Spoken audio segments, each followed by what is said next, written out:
Hello అండి, welcome to శ్రీస్ vision. Hindu పురాణాల ప్రకారం మరణం అనేది ప్రతి ప్రాణికి తప్పదు. కానీ కాలంతో పని లేకుండా యుగాలు మారినా ఇప్పటికీ సజీవంగా ఉన్న 7 మహాపురుషుల గురించి మీకు తెలుసా? వారినే మనం సప్త చిరంజీవులు అని పిలుస్తాం. వారు ఎవరు? వారికి ఆ వరం ఎలా వచ్చింది అనేది ఈ వీడియోలో వివరంగా తెలుసుకుందాం. చివరి వరకు చూడండి, ఎందుకంటే చివరిలో చెప్పే విషయం మీ ఆలోచనని మార్చేస్తుంది.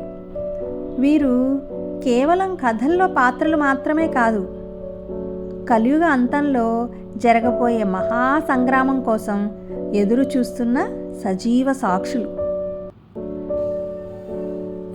ఇప్పుడు మనం సప్త చిరంజీవులు ఎవరో తెలుసుకుందాం. అశ్వత్థామ, బలిర్వ్యాసో, హనుమాన్శ్చ, విభీషణః, కృపః, పరశురామశ్చ సప్తైతే చిరంజీవినః. మొట్టమొదటి చిరంజీవిగా అశ్వత్థామని చెప్పుకుంటాం. ఈయనే ద్రోణాచార్యుని కుమారుడు. కురుక్షేత్ర యుద్ధం చివరిలో చేసిన తప్పుల కారణంగా కృష్ణుని శాపం వల్ల యుగాంతం వరకు అనారోగ్యంతో భూమిపైనే తిరుగుతూనే ఉంటాడని పురాణాలు చెబుతున్నాయి. రెండో చిరంజీవి బలి చక్రవర్తి. ఈయన ప్రహ్లాదుని మనుమడు, అత్యంత దానశీలి. వామనుడు ఇతనిని పాతాళలోకానికి పంపినప్పటికీ ప్రతి ఏటా తన ప్రజలను చూసేందుకు అనుమతినిచ్చాడు. ఇతడు తదుపరి మన్వంతరానికి ఇంద్రుడవుతాడని నమ్మకం.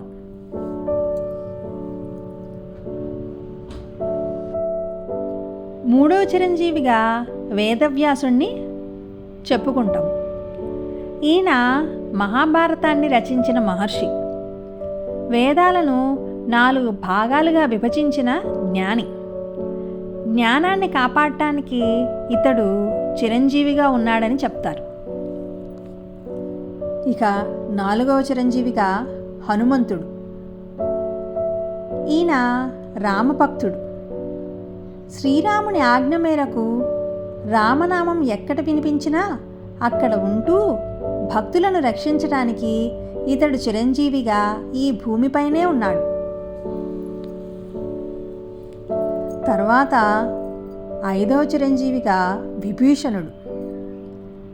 ఈయన రావణుని తమ్ముడు. ధర్మం వైపు నిలబడినందుకు రాముడు ఇతనికి చిరంజీవిగా లంకను పాలించమని వరం ఇచ్చాడు.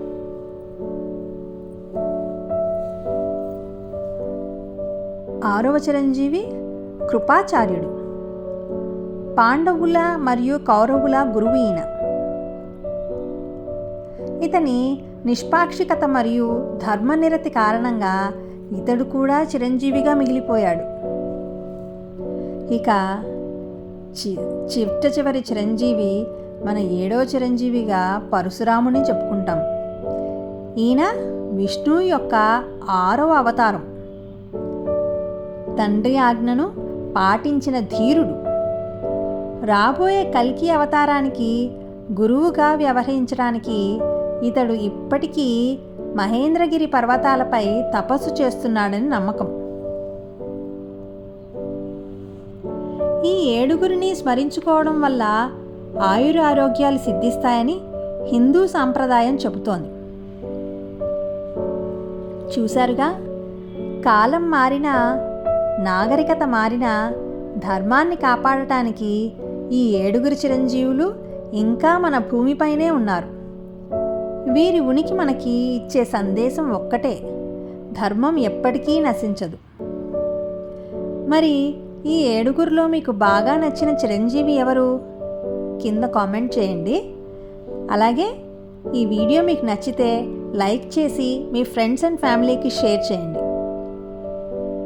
ఇలాంటి మరిన్ని ఇంట్రెస్టింగ్ మిస్టరీస్ ఇంకా పురాణాల గురించి తెలుసుకోవడానికి ఇప్పుడే శ్రీస్ విజన్ ఛానల్కి సబ్స్క్రైబ్ చేసుకోండి. జై శ్రీరామ్.